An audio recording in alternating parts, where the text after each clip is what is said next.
வாங்க இன்றைக்கி நிலக்கடலை சட்னி எப்படி பண்ணலான்னு பார்க்கலாம். டிஃப்ரெண்ட் ஸ்டைலில் டிஃப்ரெண்ட்டாக பண்ணலாம். ஓகே, நல்லா எண்ணெய் ஊற்றிக்கிங்க.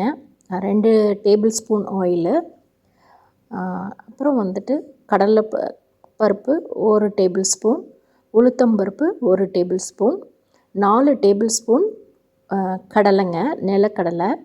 தோலோடையும் எடுத்துக்கலாம், தோல் இல்லாமையும் எடுத்துக்கலாம். நான் தோலோடு தாங்க போட்டேன்.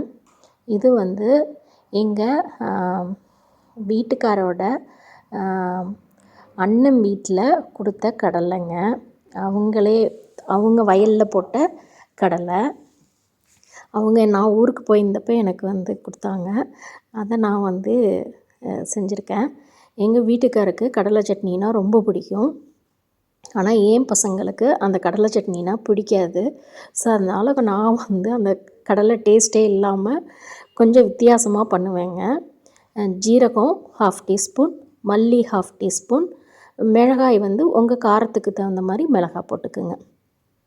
எல்லாத்தையும் வதக்கி வறுத்துட்டு தனித்தனியாக வறுக்கிற டைமு வறுத்துட்டு எடுத்து வச்சுக்கோங்க. அது பாட்டுக்கு அப்படியே ஆறட்டும். என் பையன் சாப்பிட மாட்டான்னு சொன்னாலே, குழந்தைங்கள்லாம் நிலக்கடலை சட்னி நிறைய பேர் சாப்பிட மாட்டாங்க. ஸோ நான் உடனே வெங்காய சட்னி டேஸ்ட்டில் நான் பண்ணுறேன். ஒரு வெங்காயத்தை நல்லா உப்பு போட்டு நல்லா வதக்கிக்கிங்க. அப்புறம் ஒரு தக்காளி போட்டு நல்லா வதக்கிட்டு 2-3 பூண்டு பல், அதையும் 2-3 பூண்டு போட்டுக்கிட்டு அதையும் போட்டு வதக்கி எடுத்து ஆற வச்சுடுங்க.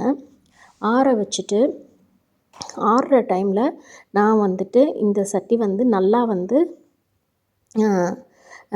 இது சூடு ஆறணுன்னு நான் கொண்டு போய் வாஷ் பண்ணி தொடச்சி வச்சுட்டேன்.